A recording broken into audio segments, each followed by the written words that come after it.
The UPX Podcast with the property expert. If it's happening in Upland, it's the place you want to check first. With your host who's stupid to win and thank me later. Bringing the strategy, news, and cool charts with all the data. This is Upland, where the metaverse goes down. Genesis, San Fran, to Rio, and all around. Don't miss a week, you never know what they'll say next. It's the Upland Property Experts, baby, UPX. The name's Big Malls. Welcome to another exciting episode of the Upland Property Experts. I am your host, Too Stupid to Win, and as always, I'm joined by ThankMeLater, who poisoned himself with something right before showtime. So yeah, I don't know. Something dropped out of my beard onto my hand, and then instinctually I just ate it. But I'm pretty sure it was like soap or something gross. I don't know. It was terrible, and I thought I was going to throw up.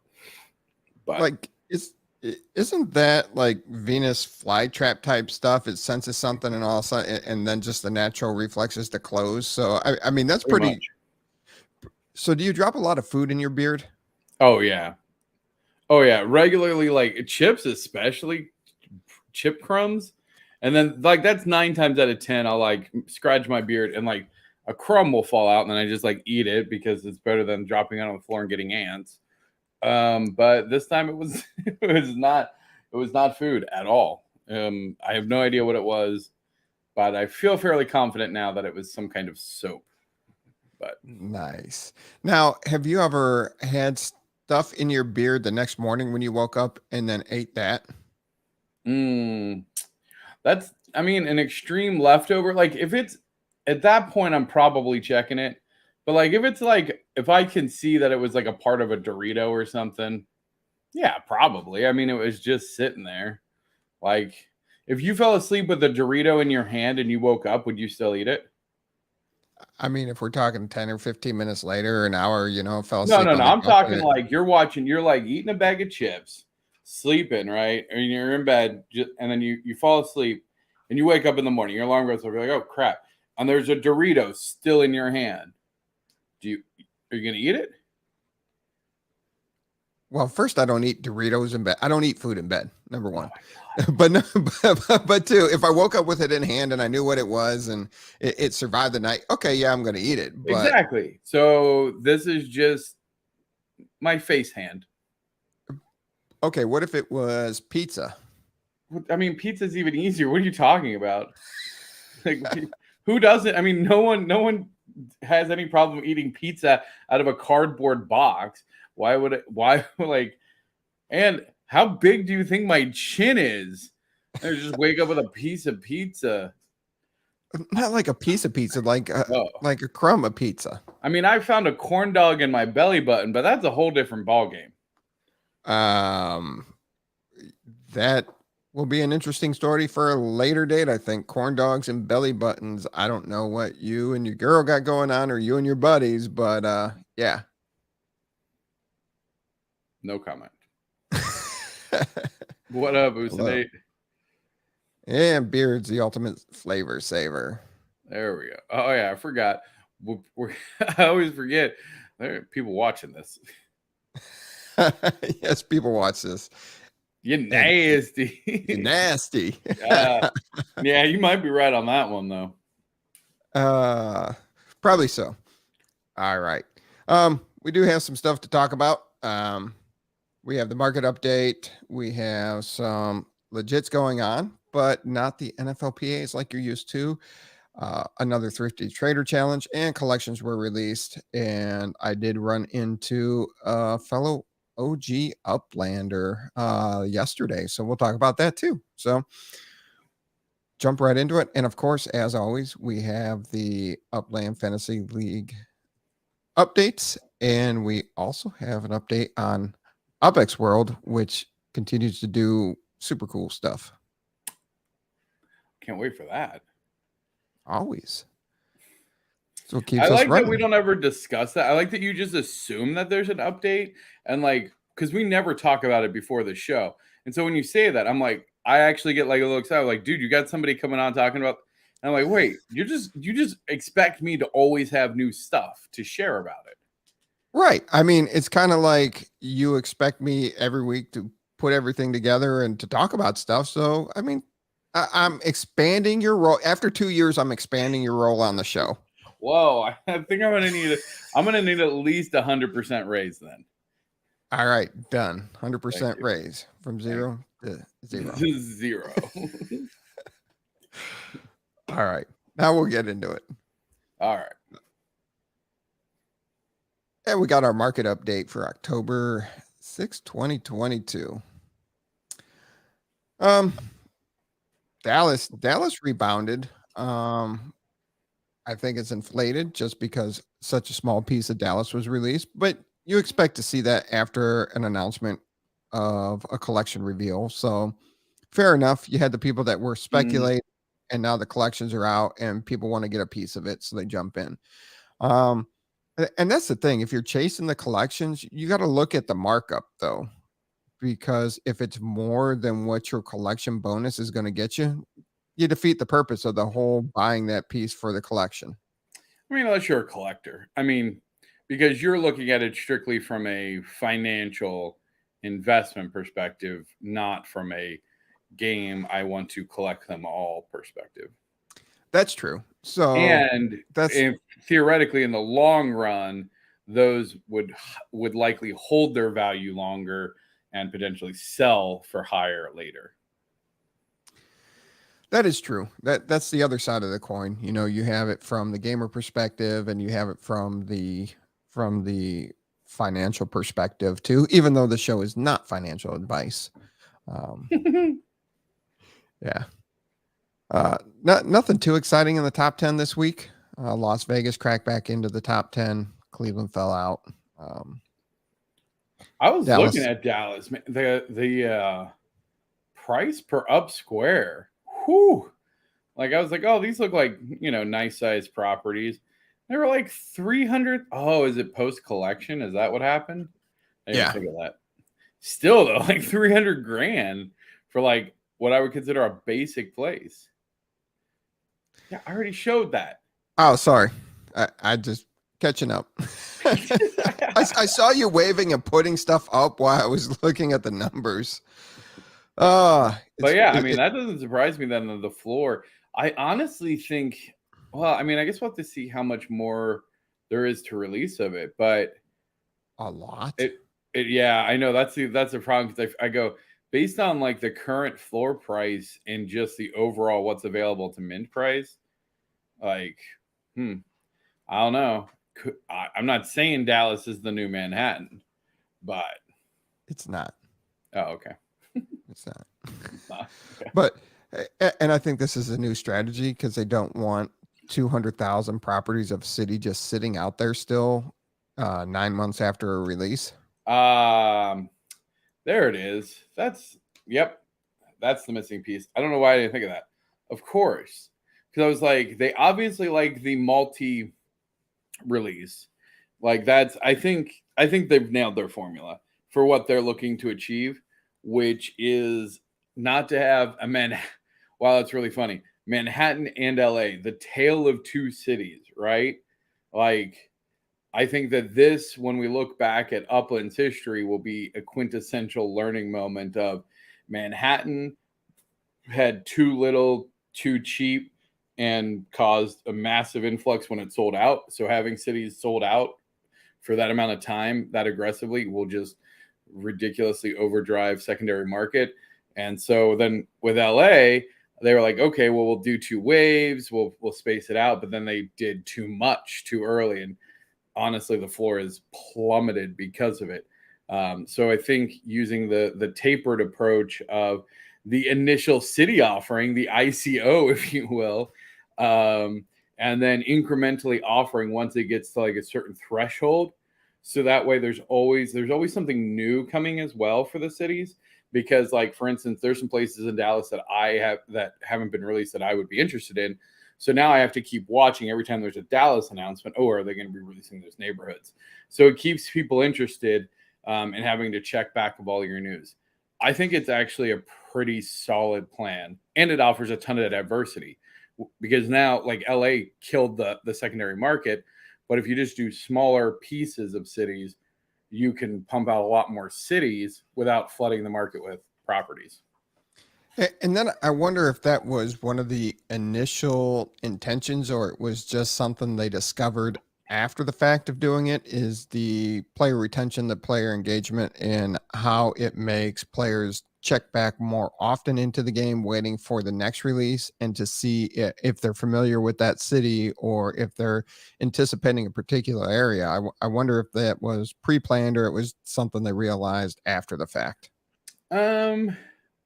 Probably one of those like happy coincidences. I don't think that they probably went into thinking that, but I mean, I can see just a ton of benefits. Also, like for the data sites and stuff that are collecting the data, like having to scrape an entire live city is very intensive, and also is very intensive on their side.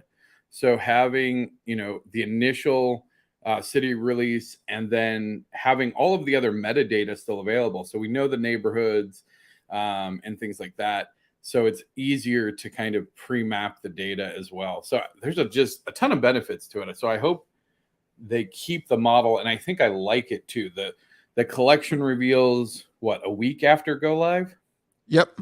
Like I think that that's a great amount of time. It keeps people active in the city for a little bit. Yeah, lots of benefits here. I think we got the winner, honestly. I hope they don't keep tinkering. Yeah, right. And it's always been an evolution. You had the bubble release in New York. Could you imagine if they were still doing the bubble releases? Oh my gosh. Well, the bubble release is paired with minting challenges, you mean? Yeah, this is an improved bubble release. Well, it's a modified bubble release that everybody's involved in now, and you're not doing some sort of challenge to get an early restrictive access. Releases would it like I appreciate what they were trying to do there. But that can you imagine with the current climate of this community if they did something like that? Wow. It's weird to think like that was just like a year and a half ago, 2 years. Like it's getting close to 2 years. It was around this time.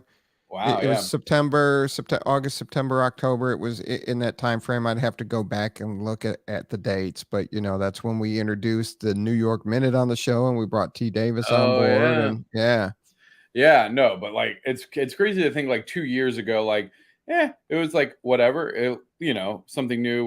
We had mixed reviews, but man, coming out today,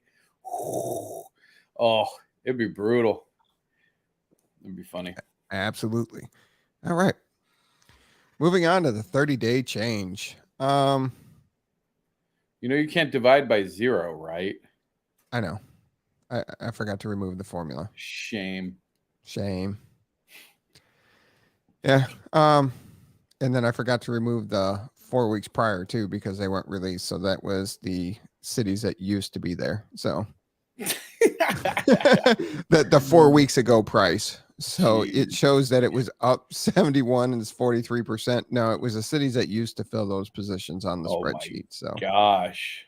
Can you imagine? This has to be the worst podcast in the history of podcasts, by the way. Absolutely. No, just because it's not like the content of a guy. I just realized, like, can you imagine watching this or listening to this as a pod? Dirk probably doesn't listen anymore. Let's be honest. No, he probably gave up. He's got it. He'd be like, these guys, we're done with it. Mars, Utah, what up, buddy? Rock on, brother. But overall, from the last 4 weeks, Rutherford dropped over 20%. So it came back down to earth in the UPX price. And the Bronx came down 23%. But 4 weeks ago, it was $8.70. This week, it's $6.69. Other than that, nothing really jumps off the page. Yeah, it shows a lot of red, but it's, that's typical what you see from week to week. So I'm not concerned over 30 days. So speaking of red and putting in this in comparison, and I want to check it now just so that way I can give you the most accurate. So you remember, it was probably 2 years ago as well. I'd have to actually see. Well, I'm an avid non-crypto user. Everyone's like, oh, crypto. So I was like, oh, okay. It's on PayPal, so I can buy 200 of each stock. So I just bought whatever they had, and it was Bitcoin, Ethereum, Litecoin, and Bitcoin Cash. Okay. So to give people an idea, so I bought 200 of each. What do you think? So my total portfolio was worth $800. What do you think my portfolio is worth now? 175.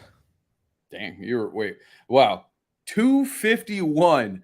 I am down $564. I'm down 69%. Ouch. Like, can you imagine? Like, I almost put like 10 grand in that day.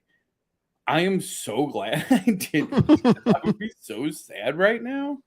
Like, so I also saw this week on Twitter, somebody said that Top Shot's market is back to the pre-2021 surge, like price wise for the moments and all that. It's back to, the pre-2021 surge where everything got crazy and we all made stupid money for a month. Oh, that was the best. Dude, I feel a little bit bad, but I told you. I literally, dude, I remember I was sitting on the floor of my living room and I was pleading with you. I was like, dude, I don't know why, but I'm telling you, sell now. Sell. I liquidated. I was like, boom.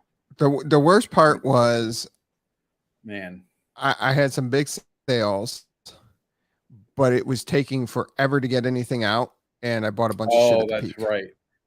That's right. That was a weird time where you don't you could only get $3,000 out at a time, and it would take up to 10 days to get that $3,000 out at the time. I'm like, this is going to take me like forever. I'm like, it's going to take over half a year. Well, 2 years later, now you don't have to worry about taking out that much. So I can all write it off in taxes, so that's fine. Sell it now, big discount, and yeah. Moonshine Fuel says, buy high, sell low. That's where I'm at right now. Good image for his YouTube too. All right, moving on to the 12-week change. So going back all the way to July 14th. Overall, you're either up 20 or down 20. Manhattan was over 100,000. We thought it was rebounding, but it just dropped back down to 85,000 UPX. You could get it properties for $71 now. Today it's $52. That's the biggest shocker. Nice to see that San Francisco's up 10%, but God, under $20 San Francisco properties still amaze me right now, being the Genesis City and everything. But I think Upland's gotten away from, I think all the landmarks should have been built in San Francisco by now. And I think more stuff should have been rolled out that they wanted to test in San Francisco. Just my thoughts. Well, yeah, I don't like how behind they are on the San Francisco landmarks. It feels very disingenuous to the people who were early investors to have all of these brand new monuments coming out and landmarks and then essentially getting their building almost instantly. Like, and I'm not even talking, I mean, obviously, the 12 free ones, but like those were voted like some of the most iconic pieces and landmarks in San Francisco for a reason. So yeah, I do think that those should be there, and especially the ones that were paid for. There's no excuse. Like, it should go chronologically. If you bought it, like, that should be the queue. Like, yep. Like, there's, I don't know. Well, I would say it makes me want to not buy Landmark, but honestly, it does make me want to buy Landmark because I know that it'll be printed immediately. But it makes me mad as somebody who knows other people. Right. So here is the lowest percentage markup floor.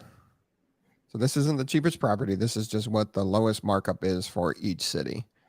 Rutherford doing a lot better, staying pretty even at 333. A little movement this week.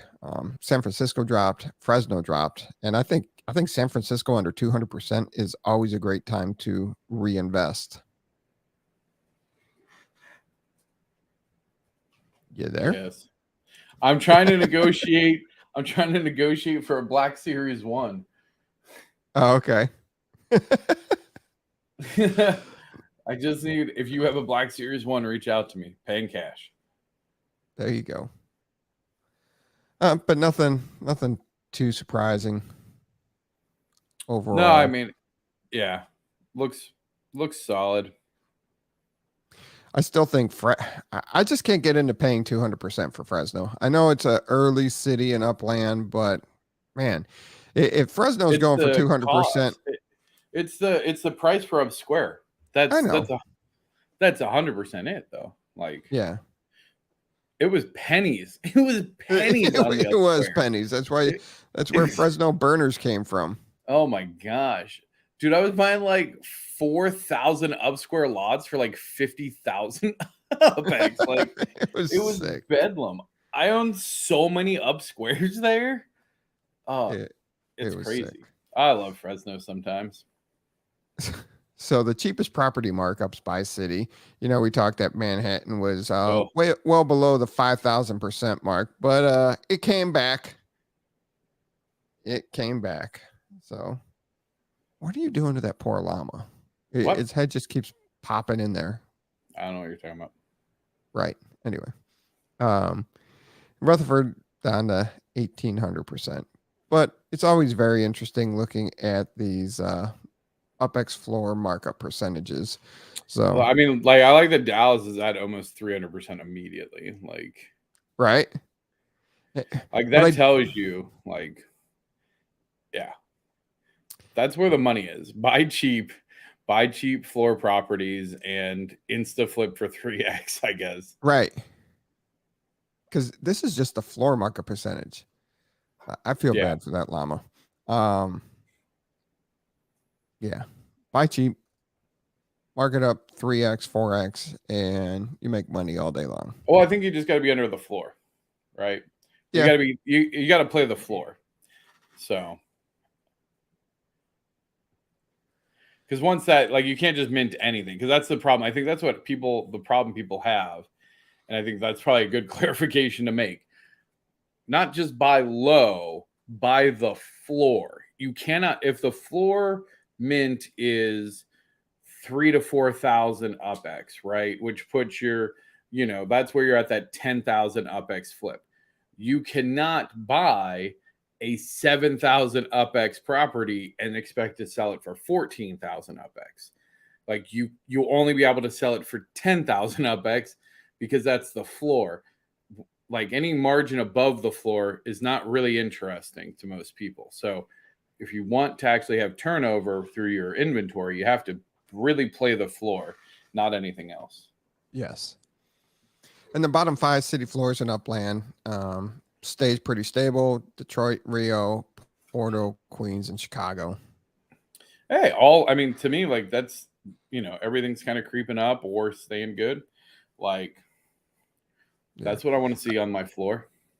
I should start generating the comparison of 4 weeks ago and 12 weeks ago too on these to see where it's based off of, because I've had the data for a while. I just haven't thought of that till now. So I'll work on that for future episodes. Sounds good. And then here's the US dollar markup percentage. Rio still under 50% at 44%. So you can get US dollar properties for 44%. Man, you know what else has been crazy? Block Explorer. Man, the whole market has been really soft. I mean, the market for everything's been soft. Stocks, crypto, NFTs, everything. Absolutely everything. Man, Rio, 44%. Come on, Rio, get it together. And you got Nashville at 50%. I mean, like, geez. I mean, we kind of expected. It's crazy to see these numbers. Like, LA is a tier 1 city, 54% selling for 54% mint. Man, it's all right. It's all right. It's all right. It's all right. All right, sold out. Arlington's only 23% sold out. Interesting. Dallas at 51%. They were added to the list. Porto at 95 and Rio at 98. Everybody else is pretty much kind of hanging, you know. Wait, did we ever were we going to get the like percent changes on this? Yeah, I can get that for next week. That'd be cool. How far do we want to go back? 4 weeks? No, just week to week. Week to week? Okay. Yep. Yeah. We can add it. We've done that a couple of times. It's been a while since we did it. So, but yeah, I'll definitely get it added to next week. Yeah. No, it's interesting. I like these. It's really, to me, this is kind of cool to see all the unminted and like, because this becomes like, it's like an interesting market now. Yes. And the list has expanded. Now, the list has expanded, but the overall unminted properties numbers continue to go down. So that's at least a good sign. You're adding more cities, so you have more availability, more variety, but still the overall availability is coming down. Yeah. So I can see, I can see them saying like, hey, 500,000, we don't want to have more than 500,000 available. I can see that being like the really upper limit. But maybe they would even want to be at like 350 or 400, I guess. But like, I can see them seeing LA as an outlier, right? Like, I think we discussed that was the two pump dump of LA and did not go very well, and now has left a massive amount of inventory, like. Because I would imagine if you had like 15,000 properties available or 20,000 properties in every city all the time, that would be pretty cool. Like if you were able, that feels a lot more like when they keep releasing things and then eventually it gets retired, right? So like imagine each city is almost like a season. So you have like the first season of Dallas and then the second season. And so it just keeps growing until it's retired, which will then be like, hey, that's it. Everything's released. But if you always had like 20,000 in all the cities, that'd be pretty cool. Yeah, I'm in agreement, Sarah. And it's going to be interesting to watch this number over time and see where they keep the inventory at. Yeah. Yeah, and I'm curious what they're going to do, or if they want to try and get LA down. I think that they're probably okay with LA being a tier 1 city as they release other, things or have bigger marketing. Yeah. Good with that. Let's see here. So, introducing FC Porto Momentos. Oh. Yeah, so they have a match coming up. So they only had essentials until this week. Right. That's what I was like, I thought these were already released. Got it. Not the Mementos. Yeah, so just like in NFLPA Legits game day, you can go to the fan shops, you can go to the stadiums, you can buy the Mementos. And here with these, they have shirts and boots. I don't know why they call them shoes. I'm not a soccer. Do they call shoes boots in soccer? I don't know. I'm not a soccer guy, and I'm being serious. I think it's from Greece. Okay. Wait, what? Oh, cleats. Yeah, I know they're called cleats. I thought you said it was from Greece. I thought he was trying to help me out. Yeah, I have no idea. All right. But either way, so now the Mementos are being released. So if you're is there a soccer ball? Yes. There's a game ball, so it's going to be a soccer ball. So you get a game ball. A foosball. And it works just like the NFLPA Legit. You go to it on game day. You go ahead and you buy your Mementos, and you can purchase game ball. Now, early sale requires registration, and you can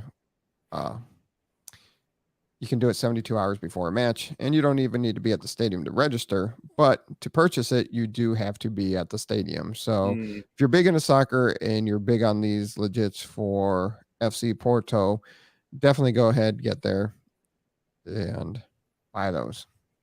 Me, I will pass. Just not a soccer fan. So, I mean, I didn't buy any. Did you buy any Mementos during the season for football?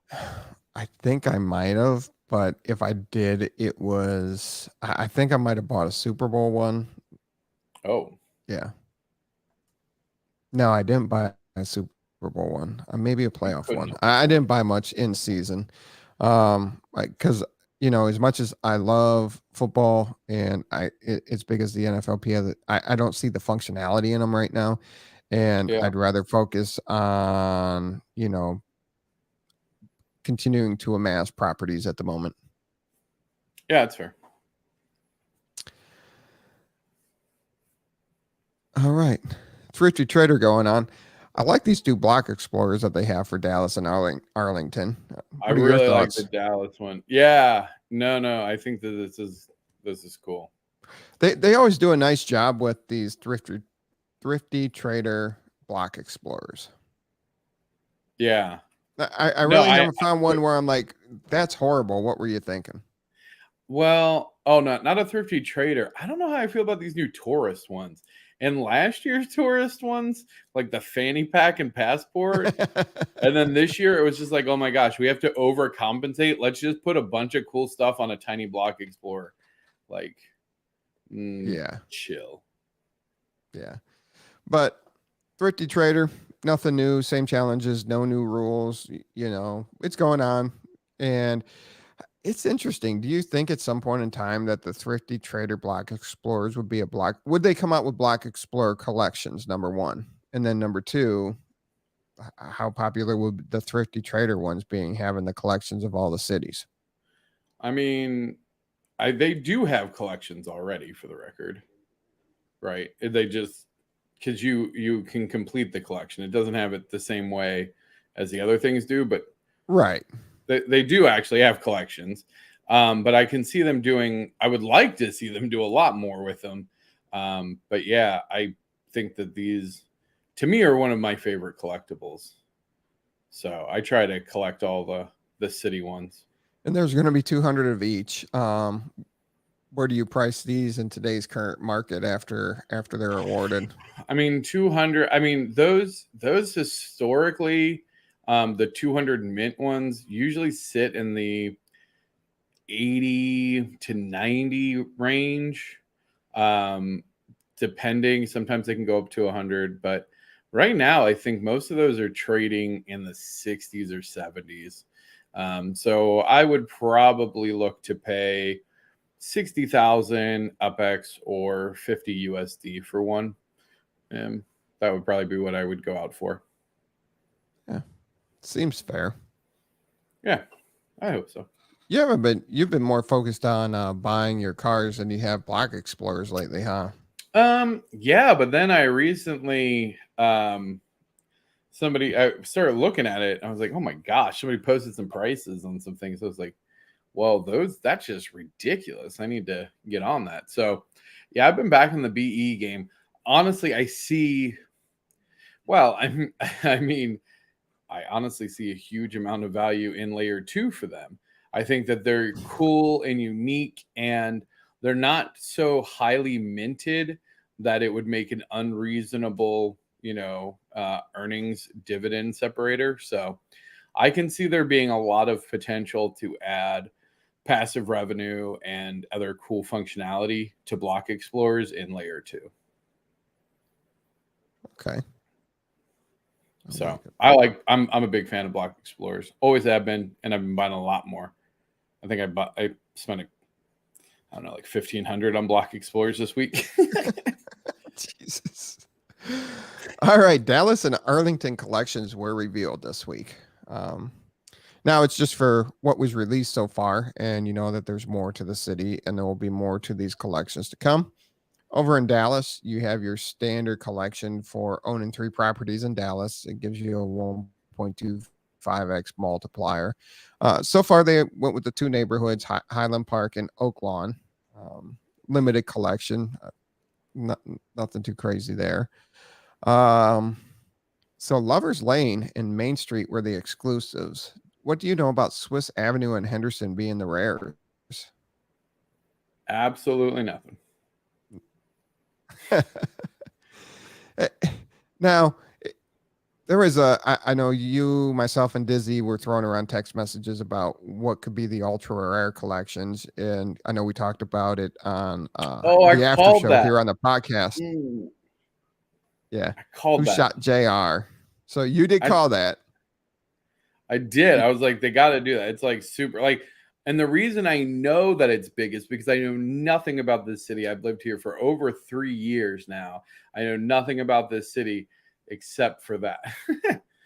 So like everybody talks about there's this tour and all kinds of stuff. You got to go. And I'm like, I don't want to see where this old white guy got shot. I just don't.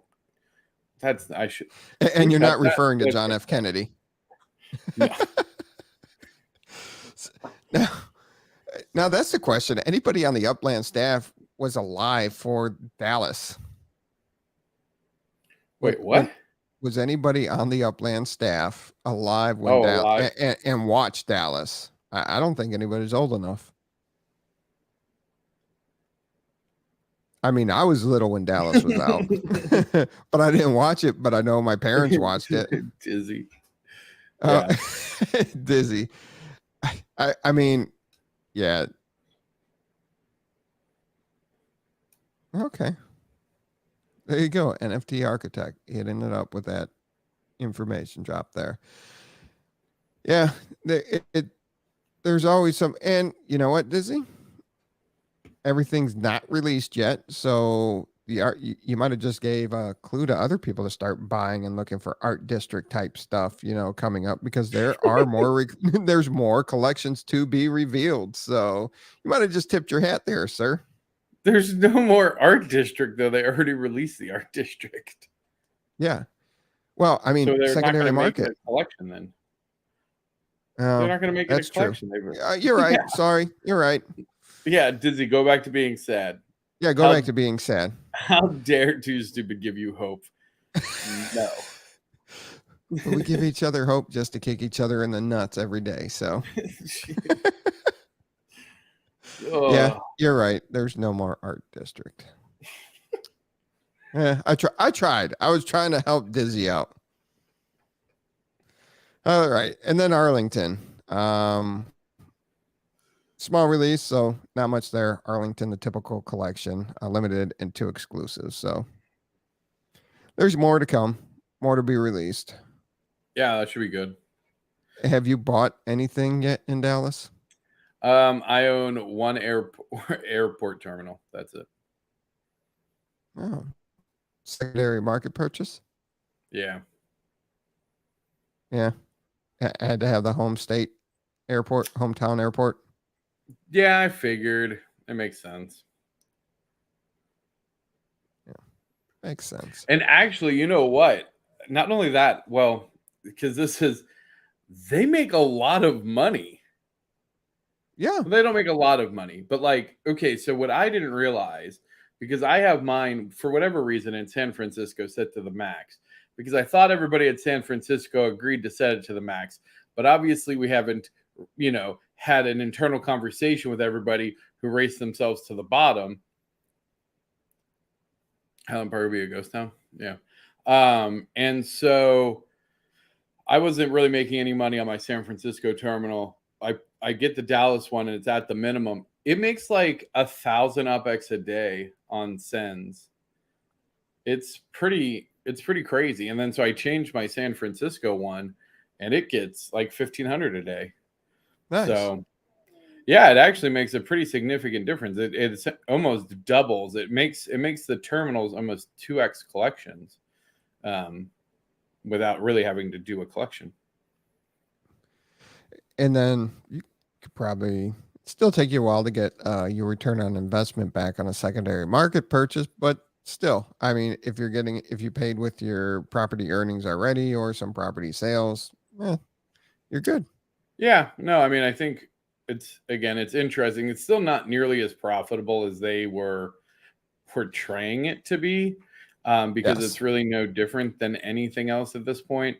So I am still hopeful that they will do something really cool with them. I mean, that I was sitting in church when they released the San Francisco airports, the first set of terminals, and I missed. And there were so many people floating around. It was horrible. Yeah. We're like, oh, we got to get these. And like everybody was after them. Yeah. Yeah, that was a fun time. I ended up getting one. I got the first terminal in every one of those there, like the one of 9, one of 8 of all of the San Francisco terminals during that process. And unfortunately, I'm down to one. Yeah. But you may profit off of it, so that's all that matters. Yeah. The Upland Fantasy Football League Week 4 results. Clyde Torres came back on Monday night to beat myself. Choina beat up on Dizzy. Mars, Utah, smash Boulder Magic. T. Davis is just killing it with his team this year, and he put some hurting on DJ Shorts' Pain Hurts team. ThankMeLater lost a close one to Nishirin. And Max Lifers destroyed Franklin Bombers this week. And Franklin even posted last week. He's like, before my team starts to suck, just know I have the most points in the league and I'm awesome. And I'm going to suck the rest of the year is basically what he told us. That's insane that he could like look at his team and know that.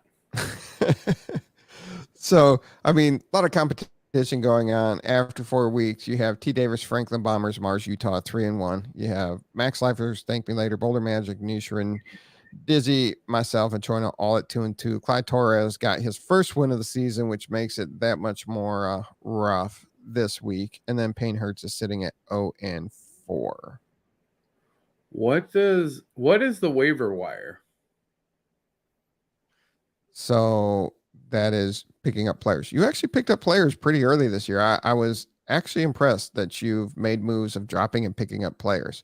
Now, you know, when the waiver wire opens up Wednesday morning and you want to get the, you know, this running back went down and I want to get his backup, and you have a budget. So you're like, I'm going to put this amount of my budget on, and whoever has the highest bid. Wait, but I don't understand. I've been trading players. I didn't have to pay anything. Right. After Wednesday morning, you can just swap people back and forth, which is fine. But it's that initial Wednesday morning one. So everybody has a fair share at the best guy you want to grab on the waiver wire Wednesday morning.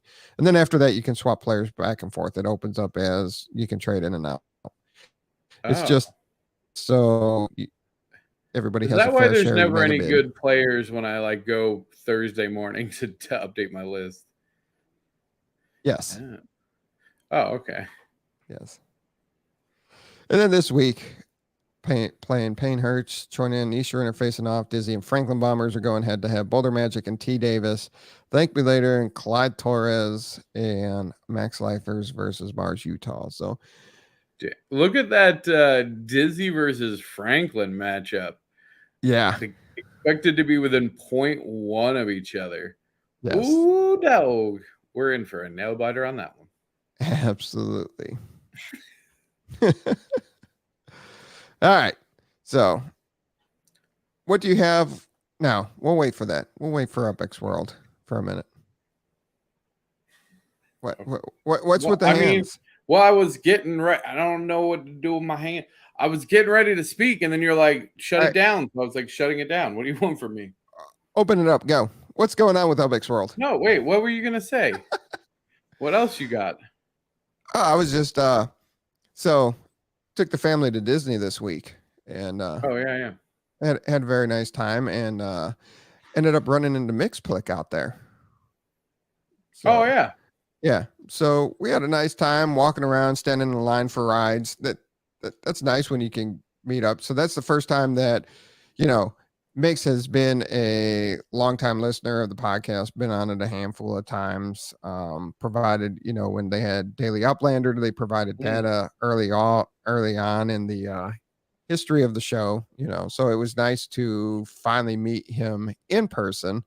And it was just nice, like talking about the community that we had back in the day when the game first started and all the ideas that we used to throw out week after week. and just how cool the community was, and the people that would help each other out, look out for each other, and some of the small bickering, but the community kept Upland rolling, and then we just talked about how different it is now today. But I think, as I thought about it, I thought, I'm like, that's what these communities are doing in these nodes. It's building the original Upland in these neighborhoods with people. Yeah, no, it is. That's a really interesting way to look at it is, each one of these, sub communities acts almost like the original community did. I like that. Yeah. Yeah. And then we throw around some names like Uncle Sky. Oh, Uncle Disky. Oh my gosh. I look at that property, everyone. You know what's crazy is, whatever, we all know he was, but he bought that property in front of the building for me, of City Hall, for $1 million UPX. And everyone's like, oh my gosh, this guy, you know what? I would pay $1 million UPX right now to get it back for sure. Like, does he still have that property, or was it sold? Oh no, I literally just checked on it like a week ago, because I think you could put a Lily Corp on it, and that's what I was like, man, a Lily Corp right there would be awesome. But yeah, offer him $50 cash. $50 cash. I know you paid me essentially $1,000 2 years ago for this property, but how about $50 right now? All right. Hey, everything's down. You can show them your portfolio. It's true. I got mouths to feed, mostly mine. Absolutely. Then I did meet my biggest fan, so that was pretty awesome too. His daughter is my biggest fan. It was a good time, and then we talked about just some of the drama there was, and some of the drama that wasn't, some of the characters in the past of the original Upland, and how you had, as the game continued to grow, you had some more questionable characters come through the game, some crazier characters come through the game, and just the happenings and the future of Upland. And were we more excited for the layer 2 aspects, or what Upland was? Dude, I wish the people listening to this show could see you with this llama. I mean, like, this poor llama. Wait, why? What's wrong? Because you haven't. I needed you to ask me about the llama, because you know what this weekend was? You didn't even ask me about the Texas State Fair where I got this llama. There you go. All right. So I talked about Disney with Mixed Plate. Now talk to me about the Texas State Fair. Yeah, that's why I've been doing the llama. You got a llama. So you would ask me, where'd you get the llama? Now, what are you doing with the llama? It was supposed to be, what's the llama about? It's about Upland. To be fair, if Upland released Upland toilet paper, you would buy a whole pack and rolls and give it to your family. So I just thought it was on the website, and I didn't question it, because you buy everything that Upland puts out merch wise. So I just thought it hit the website, you bought it, and you were just being. Oh, okay, that's fair. Yeah. So no, I got this at the State Fair, Texas State Fair. I heard it was wildly successful. That? Yeah, no, it was really cool. Well, Doyle was out there. SSFTG was out there. Our boy Ryan Miano stopped by. It was really cool. And obviously, how many days did you go to the? How many days did you go to the booth? You were at the booth all 3 days? Mm-hmm. Yeah, I went to the booth all 3 days. The fair, first of all, is absolutely insanity. Like, it is the biggest fair, the biggest state fair in the world. There's like 2 stadiums, like a whole 5 car lots, people selling car. I can't even describe how big it was in the food, but it was so ridiculously expensive. It was crazy. What kind of? Oh, yeah. He has a llama tattoo now on his arm. Like legit? Uh-huh. Like right where it was in Vegas, but it's his little llama with the VR. Nice. Yeah. It's cool. Yeah. Now, did you work the booth or just hang out at the booth or? No, I was just hanging out at the booth. Stopped by. Oh, we had UPX World cozies that we gave out, which was cool. Hung out with. Oh, dang it! Where's my shirt? Squirrel. Oh, no, because they gave me a custom "ThankMeLater" shirt. Oh, like, really? It was like a jersey. Yeah, it was a jersey. That's awesome. It might be in the alpaca bag. I mean, the bag that is obviously llamas. The alpaca bag. Yeah, there was a little kerfuffle because I needed a bag for the event, and I was handed by my fiance an alpaca bag, and I was like, "Are you kidding me? You want me to go to a llama? Why? A llama convention with a alpaca bag? Nice. Yeah. But why'd you get Deuce though? That's me. Oh, because it's the year 2022, I guess. Everybody had 2022. Okay. Oh, yeah. Yours would have been way better for this. This would have been perfect for you. Oh, too bad. Oh, well, maybe it's like me and you now. There you go. There you go. There you go. Podcast represent. Podcast represent. No, it was cool.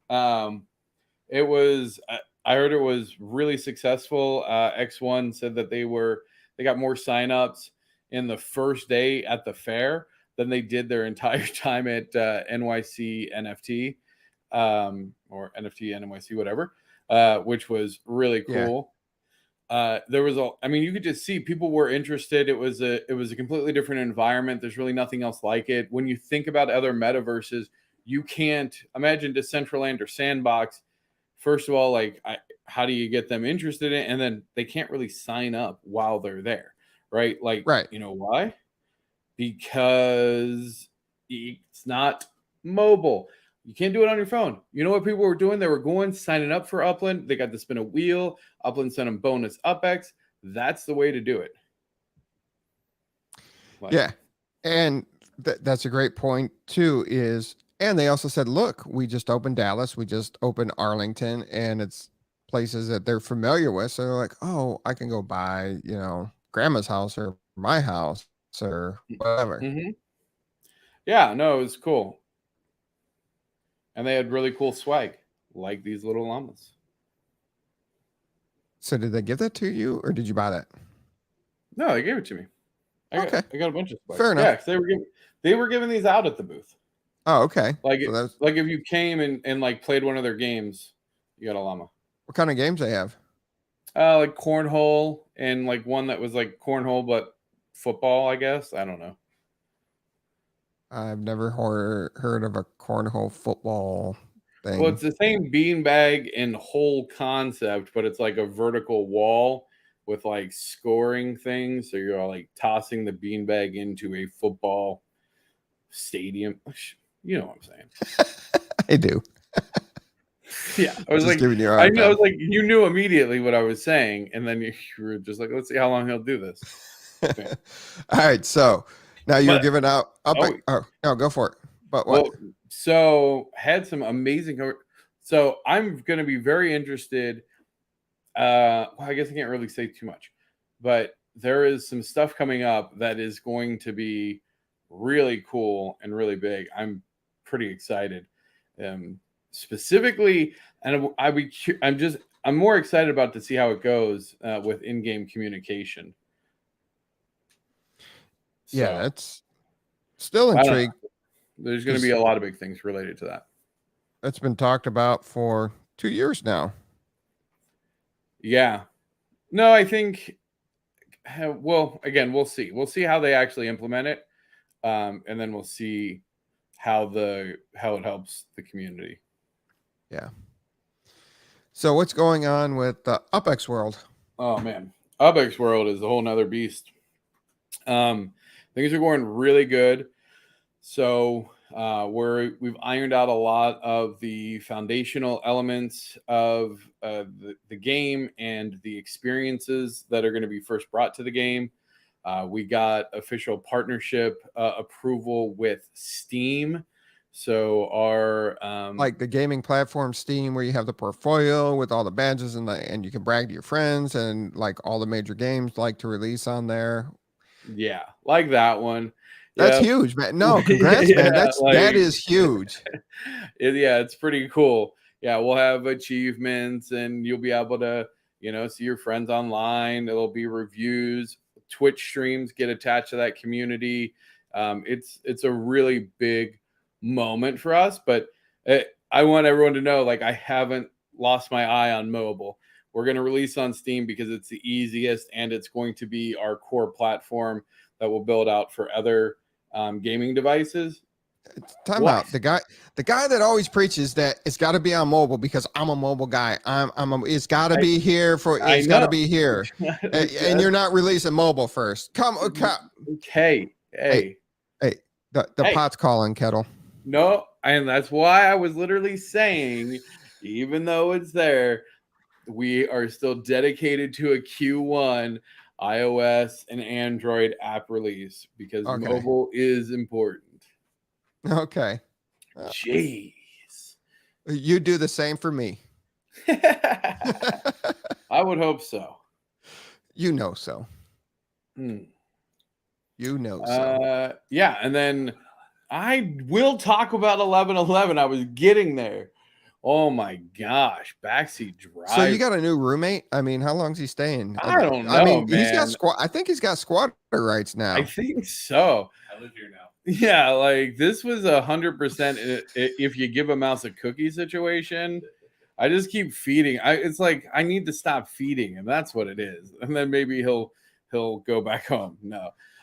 It's been awesome. Didn't he just bring 2 T-shirts? So is he wearing your girl's clothes? Because I know he can't fit your clothes. So is he wearing your girl's clothes when she's at work? And just for fun. Just for wait. What? Wait, what? That's not happening. No. Where did this go so wrong?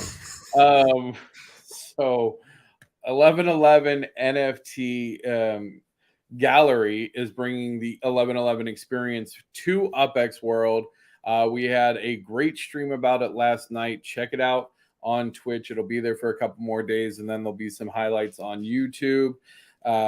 We are going to be launching a lot of information around that because art submissions are going to be open here probably this weekend.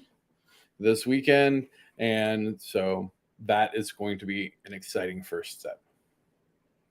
Yeah, that's great. What? Yep, so then, wait, what? No, keep going. Sorry, there's so much that I gotta make sure I don't miss anybody because we got the Red Ninjas. Oh, not the Hyde Park Ninjas. The Red Ninjas. No, are the Red Ninjas going to fight the Hyde Park Ninjas? Get out of here. Hyde Park Ninjas versus the Red Ninjas. Battle go.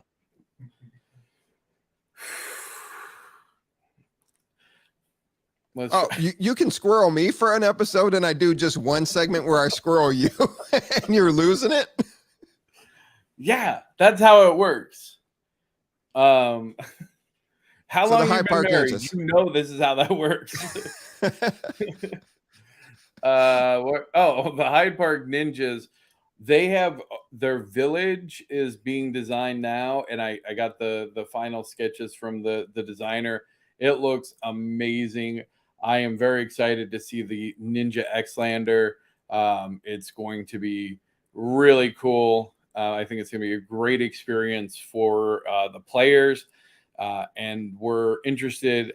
I think everyone would be interested as well on the economics on how they're managing a layer 1 NFT game in a completely different way.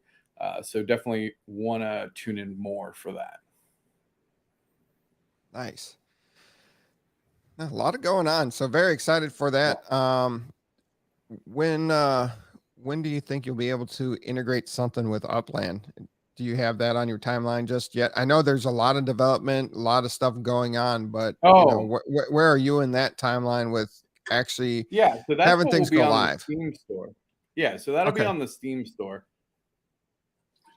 That is going to be part of the Upland Metaphases. So that's where we have been showing the I don't know if did you see the demo with the Bones Balboa? We were blowing up buildings Yep. and it was turning into a carnival. Yes. So like those kind of experiences and things, those will be tied into Upland starting when it launches. Okay. Nice. You got a target date yet for soft launch? I don't. I can tell you that 11/11 is planning on going live on 11/11. So trying not to count down the 28 days till that happens, but or whatever, 32.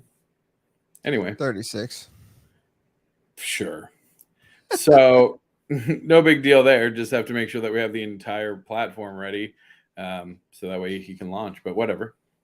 Oh, that's cool. Yeah. Or he's got to wait a whole year.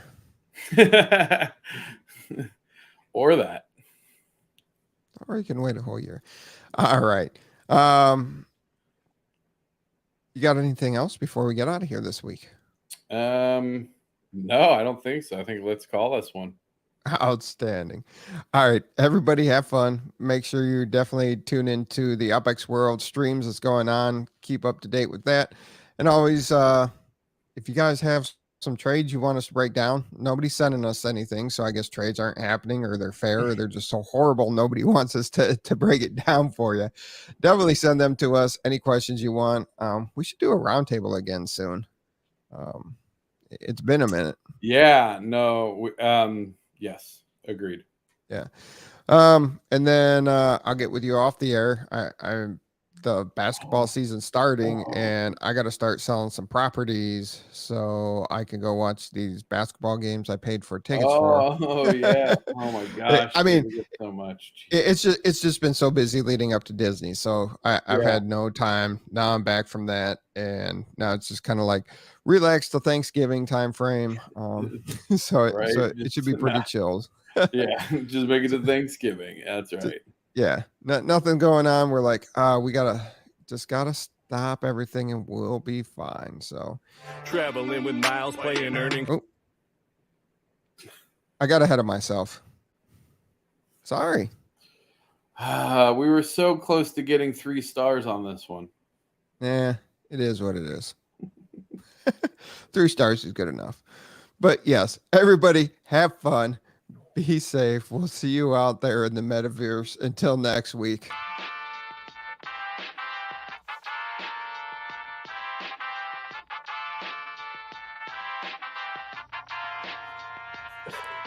The UPX Podcast with the property expert. If it's happening in Upland, it's the place you want to check first. With your host who's stupid to win and thank me later. Bringing the strategy, news, and cool charts with all the data. This is Upland, where the metaverse goes down. Genesis, San Fran, to Rio, and all around. Don't miss a week, you never know what they'll say next. It's the Upland Property Experts, baby.